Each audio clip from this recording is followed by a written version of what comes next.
suruh bayarin utang sampean yang ada di saya. Kalau semua aku nggak bisa, terus terang aku nggak bisa aku kan bilangnya gitu. Tapi kalau insya Allah kalau nyicil aku bisa, aku bilangnya gitu kan. Oh iya nggak apa-apa bilangnya gitu. Terus habis itu beberapa hari kemudian Jana bilang gini, Mbak Ika coba tolong Mbak Yona ambil bank bilangnya gitu. Kamu ojo nyebut jenenge sapa? Soalnya kenapa? Aku nggak mau, kan kamu tahu kan selalu connect di Facebook sama di YouTube. Jangan nyebut namanya siapa-siapa. Iya kan terus? Habis itu dia minta tolong ke aku mau mau nikahkan anakku gini. Terus habis itu wes ya aku minta tolong kamu ambil bank, tapi aku nggak punya nomor telepon rumah, aku bilangnya kan gitu kan. Pakai nomor telepon rumah aku aja bilangnya gitu. Oke deal, pakai nomor telepon rumah dia, nanti ambil kita paruan lah. Habis itu paruan kan ya berat. Halo? Kita buat nyicil kecil ya kan, aku bilangnya gitu kan, batin aku kan. Lah habis itu ada masalah sedikit, aku kalau libur nggak pernah ke situ lah, intinya aku nggak pernah main ke situ. Habis itu langsung dia blokir aku loh. Terus ini gimana masalahnya, masalah aku sama sampean ini gimana? Terus aku bilang gitu toh, ya nggak tahu, orang kamu juga punya utang ke aku. Ya wes mulai dari situ aku cari gali lubang tutup lubang sampai sekarang. Lah ini aku itu terus sampai sekarang akhirnya ada bank yang nyurati ke rumah majikan saya. Terus? Habis itu ya untungnya majikan saya itu bener nggak mau bantu, maksudnya nggak mau bantu bayarin semuanya, enggak. Dia bilang gini, kamu nggak bakalan tak balikin ke Indonesia, bilangnya gitu. Terus kamu tetap kerja di sini. Nggak apa-apa Mbak, seumumnya kamu mau balikin aku ke Indonesia juga nggak apa-apa, aku bilangnya gitu. Emang aku yang salah, aku bilang gitu. Aku yang salah, aku bilang gitu. Seumpama kamu balikin ke Indonesia juga percuma, aku bilangnya gitu. Bagaimana gimana? Aku di Indonesia nanti sama pihak bank juga tetap dikejar-kejar, suruh bayar, aku bilangnya gitu. Aku nggak mau lari dari tanggung jawab, meskipun itu bukan sepenuhnya kesalahan saya, aku bilang gitu. Tapi yang salahnya itu pakai data saya. Habis itu aku ngomong sama majikanku, ya nggak apa-apa, kamu bertahan di sini, akhirnya yang bank yang nyurati saya yang diambil majikan itu kan majikan tahu. Setiap kali gajian harus cepat dibayarkan. Nah, terus aku mikirnya gini, tanggunganku yang lainnya itu kan masih ada ya, yang gandengan sama teman aku itu kan masih ada itu loh, yang majikanku nggak tahu gitu loh.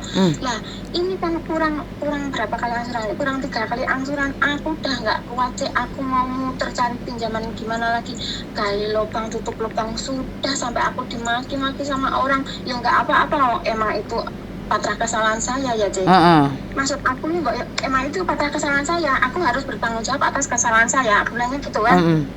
Aku udah dimaki-maki sama orang, aku sampai mau jual tanah, mau jual rumah, tapi kan ya itu harus nunggu prosesnya dulu, nggak sekalian kita orang jual rumah langsung ada orang yang beli kan enak kayak gitu kan. Semuanya kan harus butuh proses, sampai aku nggak pernah gini, keluarga aku kan harus nunggu lah. Ini teman-temanku ini tak mau bilangin, tunggu dulu, sabar, aku bilang gitu. Aku nggak bakalan lari kemana-mana, aku tuh cuma takutnya gini loh yang bank yang dua bank ini, aku takutnya kalau majikan sampai tahu, terus aku gimana nasibnya keluargaku, nasibnya aku sendiri. Aku bilang, aku udah putus asa kayak mau gantung diri apa segala macam. Wow. Lek ngomong sing enak, ojo ngoyo ngono. Terus aku sampai ini, aku sampai inget anak-anakku masih kecil, keluargaku, aku jadinya bingung gitu loh.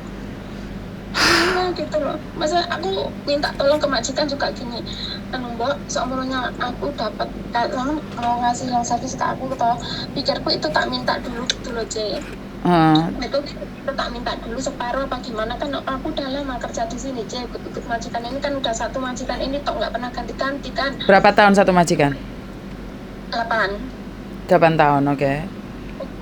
Terus habis itu aku bilang gini, apa tak minta dulu, apa aku udah ngomong kamu tak kasih, tapi nggak tak kasih sekarang. Tapi pikirku kalau gini lembak, kalau kamu memang nggak bisa bantu untuk aku membayarin bank, majikanku tahu kalau aku gali lubang tutup bank, tapi cuma dia yang tanya yang satu tok itu. Nah Terus habis itu aku ya juga ngomong aku punya utang ke temen, aku ya masih gali lubang tutup lubang masih, aku bilangnya gitu. Maksud aku kayak uang servisnya itu tak minta separuh apa gimana kalau dikasih, tapi kan nggak semudah itu gitu loh, jadi nggak langsung dikasih semua gitu loh. Kayak teman-temanku tuh yang udah bantu aku, ya aku yang salah, maksudnya aku terlalu mengecewakan teman-teman aku yang baik sama aku yang udah ngebantu itu. Aku memang salah, tak akuin aku salah aja, tapi karena aku masih berusaha, aku nggak lari, aku berusaha sekuatku, aku berusaha sampai sepeda anakku tak gadein, tak suruh kirim ke sini buat bayar gang, sekarang nggak bisa nebus, udah hilang. Habis itu ini masih proses, orang tuaku tak suruh jual rumahku yang ditempatin sama keluarga aku itu. Tapi kan semua itu harus nunggu, nggak langsung instan gitu loh. Tapi nggak usah terlalu, maksudnya nggak usah ngolok-ngoloknya aku, intinya kalau orang Jawa nggak usah ngolok-ngoloknya aku sih berusaha gitu loh, aku nggak lari gitu loh. Aku tuh pikiranku juga double, aku mikirin nanti kalau yang 2 bank ini ketahuan majikanku terus aku dikeluarin apa gimana, aku udah mikirnya kayak gitu aja. Iya, kalau sekarang nunggu visa boleh di Hong Kong, kalau yang majikan yang ngeluarin bisa tunggu di Hong Kong, kalau kita yang keluar kan harus nunggu ke Indonesia. Itu aku udah pikirin matang-matang gimana caranya biar aku ini yang 2 ini nggak ketahuan, kurang 3 bulan aja ya Allah, aku udah rasanya udah nggak bisa ngomong lagi gitu loh. udah capek rasanya gitu loh. Aku aku nolong temen tapi kok kayak gini, aku udah capek, bener aku udah capek. Sampai aku nunggu, sampai dibilang gini, kamu mau jual rumah bapakku, kalau kamu mau jual rumah emangnya kamu nggak kasihan sama mbahmu yang lumpuh yang nggak bisa jalan, udah nggak bisa apa-apa. Terus aku itu gimana Pak, mau gimana lagi, sampai anak mau masuk sekolah SMK juga nggak bisa ngasih apa-apa. Aku selalu gimana ya, tegar gitu loh lihat anak-anak itu, biasanya aku kirim setiap bulan, sekarang udah nggak bisa. Nggak ada kerja sampingan sama sekali gitu. Aku takutnya gini sih sama mamaku yang 3 ini ketahuan gitu loh. Aku benar-benar udah nggak kuat, aku udah dimaki-maki sama orang di depan umum, nggak apa-apa, emang aku yang salah, udah ditolong sama temen tapi aku sing belanjani kayak gitu. Tapi kan aku berusaha aja, aku masih jual rumah sama tanah, aku masih tunggu dulu. Oke. Masalah utang memang sulit ya Mbak ya. Aku sendiri nggak bisa ngomong, intinya ya angel ngasih pengertian, soalnya kan banyak orang yang punya utang itu kabur, jadi Saman juga harus ngertiin juga sih posisi temenmu itu, ngertiin juga. Kalau aku sendiri jadi mereka, aku sendiri juga nggak tahu aku harus ngomong apa. Intinya berdoa dan berusaha, dan bukan berarti Saman gantung diri atau apa, itu suatu keputusan. Jadi Saman selalu dengerin YouTube itu Pak. Saman itu ada banyak anak yang lebih menderita dari sampean loh Mbak. Kalau Saman mau berpikir dan Saman mau dengerin itu, lebih banyak orang lebih menderita dari Saman. Saman cuman sabarin ditambahi aja wes. Intinya seperti itu. Paham nggak maksudku? Sabarmu ditambahin, terus doanya dikuatin. Karena sekali lagi saya selalu bilang doa merubah segalanya. Doa itu merubah segalanya. Sama aku gitu, sampai aku itu nggak berani lihat HP apa. Maksudnya aku nggak berani lihat HP ku sendiri itu apa. Setiap kali aku buka HP, SMS itu udah datang, udah yang maki-maki. Ya gini aja loh, Mbak. Yang HP itu tetap ada, kamu aktifin HP satunya buat hiburan kamu, karena kalau kamu nggak ada hiburan yang pasti kamu juga stres sayang. Jadi ya memang orang punya utangnya solusinya cuma dibalikin, cuman memang kayak gini kan memang sulit. Dan Saman baru 8 tahun di situ, long service juga sulit juga keluar. Aku tidak tahu kamu bisa memberikan kamu atau tidak, karena apa, kamu kan masih baru. Menurutku 8 tahun itu baru sayang, tidak lama. Ngerti nggak maksudnya? Iya, ini juga mau tanda tangan kontrak ini bulan 7 inilah, makanya itu aku itu bingungnya mau nutut apa enggak gitu loh. Aku sampai dibilangin kamu harus kuat, kamu nggak boleh nyerah gini. Tapi aku itu gimana ya mau cariin yang 3 bulan itu udah nggak bisa. Mau jual apa lagi, jual rumah, jual tanah, ya kan harus nunggu semuanya, nggak harus. Kalau pihak penagihan telepon aku, terus aku mau ngomong gimana? Iya, kalau pihak penagihannya ngerti aku masih jual rumah apa tanah, takutnya aku itu loh Cek, mau naik ke rumahnya majikan apa gimana, aku tuh benar-benar takut, padahal aku masih tanggung jawab. Aku nggak mau Cek, aku seumpamanya aku nggak kerja di sini, aku nggak mau meninggalkan masalah di majikan ini ya, di semua orang lah, intinya di semua orang. Makanya aku tetap bertahan di sini, makanya aku tetap bertahan di sini sampai utang-utang aku lunas. Aku nggak mau majikanku nawarin kamu pulang ke Indonesia, nanti kalau orang kesini tak adepin. Aku nggak mau. Aku pulang ke Indonesia pun juga percuma, tetap dikejar-kejar. Kan percuma juga sih aku pulang ke Indonesia, apa yang buat aku bayar orang aku nggak kerja. Nah, kalau di sini kan aku masih bisa kerja, masih bisa bayar. Tapi kan nggak sekaligus, aku harus pelan-pelan. Orang setiap gajiku kan ya cuma 4630 kan. Nggak kayak aku itu sama majikanku, aku udah ngomong aku nggak minta gaji gede mbak, ke kamu itu nggak minta gaji gede. Banyak orang-orang di luar sana yang gajinya 6.000, 5.000 banyak, tapi aku nggak minta. Aku tetap di sini soalnya kamu itu care sama aku, kamu ngerti aku bilangnya gitu ke majikan. Oke, ya udah, intinya gini aja Mbak, soalnya kenapa Samen sebenarnya butuh ketenangan. Samen terlalu galau banget, khawatir banget, takut banget. Samen perlu ketenangan dan memang harus bersabar. Karena tidak ada yang instan, intinya nggak ada yang instan. Semua butuh waktu. Semua memang butuh waktu, jadi nggak ada yang secara langsung gitu ada, nggak bisa. Jadi sekali lagi ya memang kesabaran Samen dibutuhkan. Dan kayak anak-anak itu bilangnya ya, ngomong gini, masa kamu udah lama di situ langsung habis diminta separuh aja nggak boleh. Aku itu udah ngomong, dikirain aku tuh nggak ngomong. Coba kalau aku dapet itu udah tak bayarin semuanya. Orang majikan gue tuh belum ngasih ke aku sih gitu loh. Gini loh Mbak, aku gak pahamnya utangmu, duitmu kayak apa toh? Lah itu aku dulu itu udah buat mantu adikku, habis itu ngeragatin anakku sekolah terus habis itu orang yang ngajak paruan itu orang Jawa Barat, anaknya masih kerja di sini, OS apa gimana itu, orang kaburan itu lagi yang minta tolong ke aku kan, intinya minta tolong ke aku, mbak kita paruan yuk gini-gini, aku mau operasi kakak aku gini-gini. Kan aku orangnya nggak tegaan ya dasar aku yang goblok, dasar aku nggak tegaan. Habis itu ya udah paruan lancar sih, setiap bulan itu lancar banget, alhamdulillah lancar lah. Kurang 5 kali angsuran dia diintermin sama majikan gitu loh. Terus mulai dari situ aku cari gali lubang tutup lubang, terus aku ditolong sama temanku, ada temanku yang nolong. Habis itu habis ditolong itu sama temanku, ya itu yang aku ceritain tadi habis itu aku dimasukin lagi dimasukin lagi ke dalam jurang itu lagi, ya wes sampai sekarang gitu loh. Ya inilah saya yang nggak paham Mbak, kamu untuk menikahkan adikmu, kamu harus mengorbankan dirimu sendiri oleh biaya utang. Adikmu pesta-pesta nggak mungkin dia balikin uang ke kamu. Ya gitu, sama majikanku juga bilang gitu. Sekarang kamu mikir kamu buat nikahkan adikmu. Lah adikmu udah nikah sama-sama lah, terus kamu sekarang? Makanya aku nggak paham, banyak orang yang pingin keluarganya gaya tapi modal kan nggak ada tuh sayang. Intinya kan duitnya gak ono, ati karep bondo cupet kan ya angel tuh sayang. Terus habis itu aku ngadatin anakku sekolah 2 itu ya benar ada suami, tapi cuma kan dia itu nggak ngertiin, mau datang sekolah SMA, SMP. Sampai masalah anak sekolah itu aku wajar.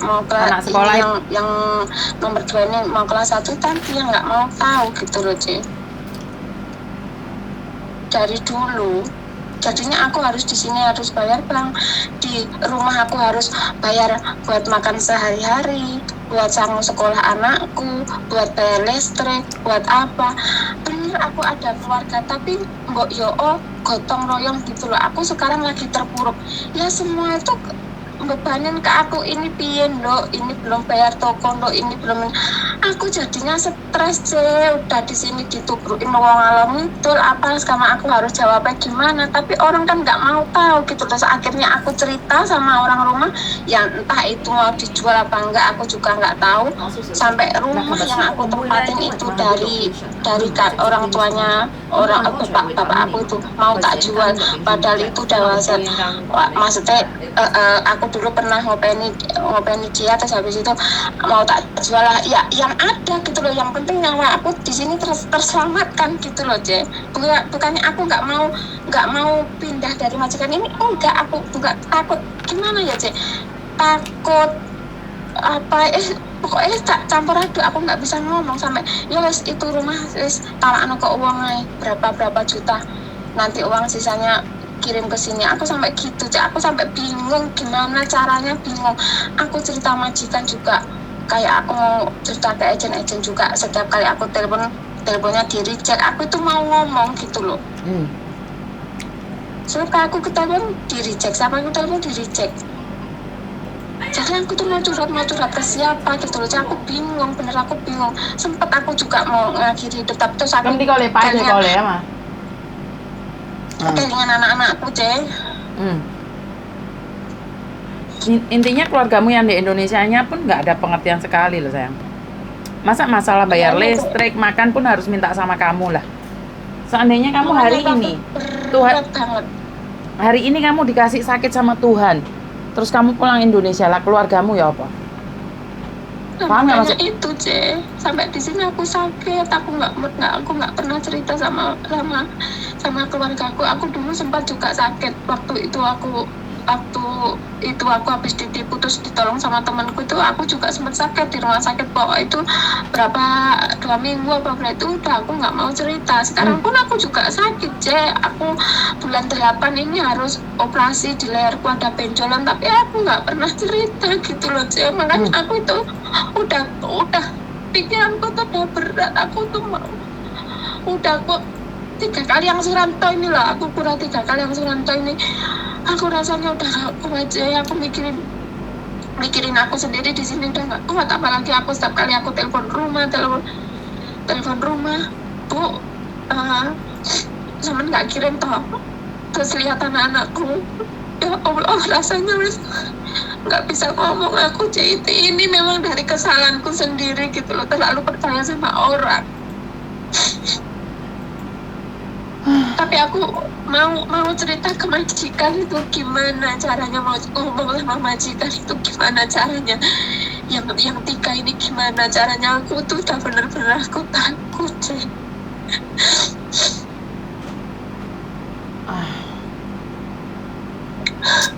Ya emang sulit sih, soalnya kenapa, resiko kamu memang di interminit dan kamu masih ada uang aja, keluargamu kayak gitu. Seandainya kamu nggak punya uang terus kayak apa?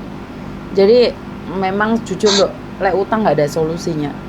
Itu memang nyata. Coba komunikasi dengan keluargamu, dan keluargamu masih nekan kamu minta uang. Jadi terus ini yang aku bingungnya gini loh, Ce. Keluargaku itu mau bantu, maksud aku ki mbok yondang diusahane, maksudnya diusahane. Aku di sini wis carane iki anjek-anjek ning pucuke eri gitu loh, Ce. Lek emang bisa bantu aku kayak orang tuaku, kayak bapakku sendiri. Kalau orang tuaku, kalau ibuku udah nggak bisa bilang, aku udah kasihan sama dia, emang aku udah kasihan sama dia. Yang bapakku ini loh, dari dulu kan sampai adik-adikku mau nikah apa segala macam kan aku sendiri gitu loh, Ce. Aku sendiri yang biayain. Maksudnya aku tuh sekarang aku di sini lagi kolab, aku lagi nggak punya apa-apa. Kemarin libur pun aku tuh nggak pegang uang sama sekali, aku nggak makan. Yang penting aku bisa keluar rumah gitu loh. Maksudnya bisa keluar rumah, bisa apa? Bisa menangin pikiranku dulu sampai aku nggak pegang uang sama sekali gitu loh, Ce. Habis itu aku ngomong sama orang tua aku, sama bapakku, ya wes ndok tak done kayu lah opo tengko tak gadek nih. Tapi kan maksud aku mbok yuk ndang cepet-cepet gitu loh. Aku ki di sini ki wis udah nyawaku udah anjir nih bujare. Sekarang aku gini, Ce, mikirnya terus aku pasrah wae dene aku kok di interminit ya wis ora apa-apa. Yang penting yang bukan aku sendiri aja yang minta keluar dari sini kan, majikanku kan yang interminit, aku kan seumpama karena aku masih bisa dari majikan lagi, aku masih bisa ngangsur tanggunganku yang di sini, biarpun aku sedikit-sedikit gitu, aku mikirin gitu, Ce. Tapi sebenarnya dalam lubuk hatiku ya, Ce, dalam lubuk hatiku yang paling dalam, aku kalau di interminit dari majikan ini, aku nggak bisa ninggalin anak-anak yang di sini itu loh. Maksudnya aku aku ngomong anak-anak ini kayak belum lahir sampai sekarang. Sekali lagi, kalau masalah majikan, cintamu di atas kontrak aja sayang, jadi nggak usah mikir terlalu berat. Sekarang yang perlu kamu selesaikan adalah keluargamu sendiri masih butuh uang terus-terusan, nggak ada hentinya ke kamu. Itu yang aku herankan gitu loh. Posisi kamu sekarang lagi jatuh dan terjatuh, yang dibutuhkan adalah keluargamu gitu. Jadi aku nggak tahu apa yang terjadi, itu saya kurang tahu, tapi intinya kan ayolah sama-sama duduk bareng, khususnya keluargamu ya. Karena aku ngerasa kalian apa ya, ngomenin keluarga orang sih belum tentu juga keluarga aku bagus gitu loh Mbak. Jadi aku nggak berani komen tentang keluarga orang lain. Haruskah seperti ini gitu loh. Maksud aku adalah keluargamu haruskah seperti ini. Harusnya dia paham juga.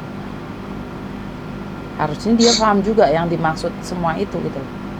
Cuman ya gue mau, tergantung dari posisi dirimu sendiri, menguatkan dirimu sendiri dan tetap berdiri. Jadi kan dibilang gimana pun ya tetap salah. Memang aku bisa bilang keluargamu sombong karena orang nggak punya ngapain harus pesta pernikahan kaya-kayaan sok-sokan. Giliran bayar utang kamu sendiri yang bayar sayang. Adikmu nggak mungkin. Sampai mulai dari lamaran, terus sampai nikah. Nggak mungkin, memang kamu nggak mungkin, mereka nggak akan balikin ke kamu lagi, itu wajar. Makanya kenapa kamu harus mempersembahkan dirimu pada keluarga?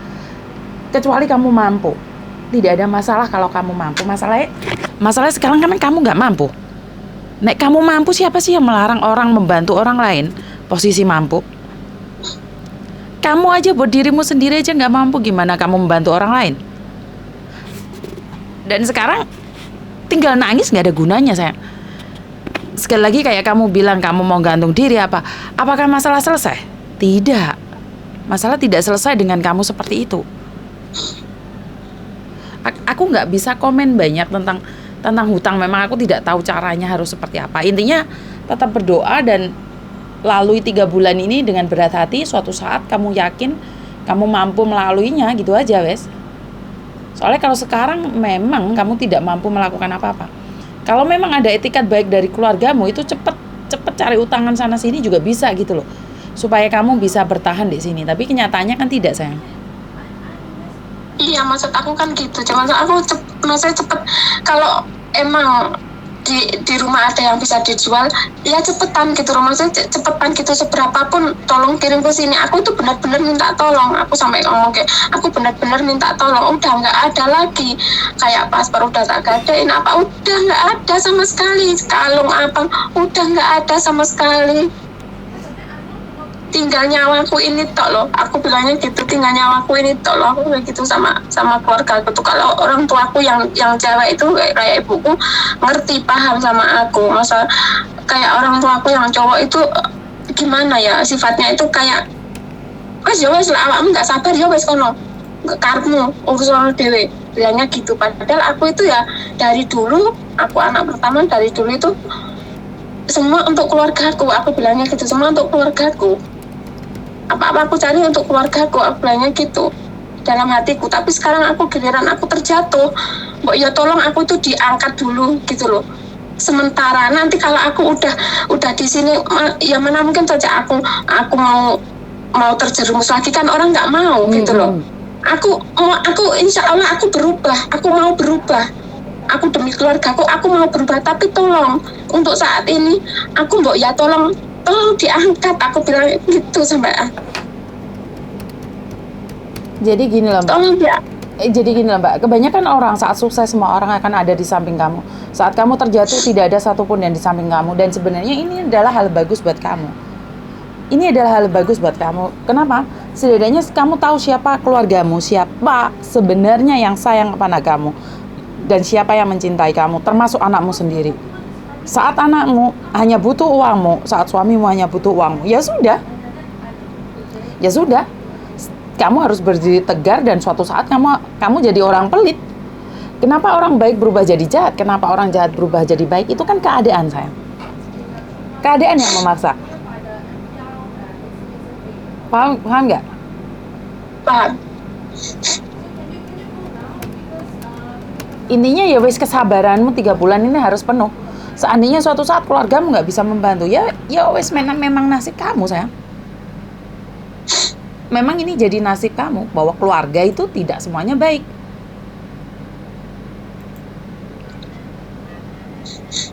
Padahal apa-apa semuanya ya juga, maksudnya aku dari dulu, dari mulai pertama kali aku kesini aku masih potongan, aku dicaci maki sama suamiku, bilangnya kamu kok telat kirim gini-gini, apa kamu uangnya kamu kasih ke cowok lain apa gimana. Lawang di sini kerja ikut orang ya, kalau bisa keluar sewaktu-waktu, kalau enggak kan harus nunggu dulu. Aku udah dicaci maki kayak gitu. Habis itu tak diemin aja. Terus habis itu sampai, kamu di situ apa ngelonde lah? Emangnya kamu mau kalau punya istri kok mau makan makan uangnya londe? Aku pernah sampai bilangnya gitu. Aku sampai bilangnya gitu. Ya Allah, aku sampai cukup. Aku sampai sekarang aku bertahan untuk 3 bulan ini lagi. Gimana caranya? Bener, aku itu merasa bersalah sama teman-teman aku minta maaf sama teman-teman aku yang udah nolong aku, sama pokoknya kebaikan teman aku bukan bermaksud aku mau jadi tukang pembohong, aku mau jadi tukang penipu, enggak sama sekali, demi Allah aku enggak mau kayak gitu. Aku mau selesaiin dulu satu-satu gitu loh. Aku mau selesaiin dulu satu-satu masalah aku gitu loh. Sebenarnya gini Mbak. Enggak sekalipun. Sebenarnya gini lah, menyelesaikan satu persatu sampean nggak bisa dengan aturannya sampean sendiri. Ya jangan jadikan sampean diatur orang atau orang lain mengatur sampean. Ya udah nggak apa-apa. Selesaikan itu pelan-pelan satu persatu. Memang tidak mampu. Kalau mereka maksain naik, ya udah naik aja. Memang mereka yang ngambil keputusan itu. Intinya sampean harus kuat. Kalau balik lagi, semuanya tetap akan gagal. Jadi intinya sampean harus kuat dan bayar satu persatu. Nggak perlu diemosiin. Ngerti nggak, Mbak? Iya. Udah satu aja. Sampean pingin satu, ya udah satu aja dulu. Karena kalau kamu bercampur satu belum selesai, maka kamu tidak akan pernah selesai. Ya udah satu aja dulu. Mereka mau ngomong apa, mau kasaran orang ngomong, mau membunuhmu pun tidak ada masalah. Memang kamu tidak mampu. Ngerti nggak maksudku? Iya, aku juga gitu mikirnya gitu loh. Emang aku nggak mampu, aku harus menyelesaikan dulu satu-satu gitu loh. Ya udah gini aja, sekarang gini, coba komunikasi dengan keluargamu. Kalau keluargamu memang tidak bisa, ya udah diam aja dulu dan bertenang dulu selama 3 bulan. 3 bulan waktu yang sangat cepat. Kesabaranmu butuh itu aja. Paham nggak maksudku sayang? Iya, aku nemenin kamu curhat nggak ada masalah, tapi jangan terlalu berlarut-larut. Kalau kamu berlarut-larut, tidak akan selesai masalahnya. Ngomong? Iya, Cek. Fokus pada tujuan aja. Sekarang kamu mau jelasin satu-satu, ya udah satu-satu. Paham? Paham, Cek, paham. Makasih ya, Cek. Liburan tak tunggu di sini, nggak ada makan di sini, ada kopi, ada makanan di sini, main ke sini aja. Ngomong? Iya, aku tahunya tuh yang di Junon itu setiap kali lihat Cece-nya tuh yang aku di Junon sini. Kamu cari aku di Junon sini, Oma. Cuman kopi duduk sini aja. Iya, Oma, tak tunggu. Kalau nggak ada makan, nggak ada minum di sini. Anak-anak yang sukses. Anak-anak yang sukses itu naruh kopi semua di sini. Kepingin kopi ke sini, datang ngambil kopi, Oma. Iya, Kak Ce. Iya, Kak Ce. Makasih banyak ya, Ce. Yuk, bye-bye. Oke, kenapa saya potong langsung, Mbak? Karena kalau diterusin Mbaknya akan terus depresi, dan saya potong pembicaraannya karena sudah setengah jam lebih. Jadi saya berharap buat Mbaknya dan di luar sana yang punya utang, selesaikan satu persatu karena memang tidak mampu. Saya tidak tahu gaya hidup Anda seperti apa. Saya lihat di Facebook, di YouTube itu gayanya memang hebat, nggak ada masalah. Tapi kan masalahnya kalau pas punya utang nyantolnya kayak gini. Dan buat keluarga di Indonesia, sekali lagi buat keluarga di Indonesia, gak usah koken gaya, saudaramu yang ada di sini, ikut longso setiap hari. Dengarkan curhatan-curhatan ini. Banyak mbak-mbaknya yang nangis, banyak mbak-mbaknya yang putus asa, banyak mbak-mbaknya yang halusinasi, bahkan ingin mengakhiri hidupnya. Camkan buat Anda yang ada di Indonesia. Terima kasih, itu saja dari saya. Kurang lebihnya saya minta maaf dan wassalam.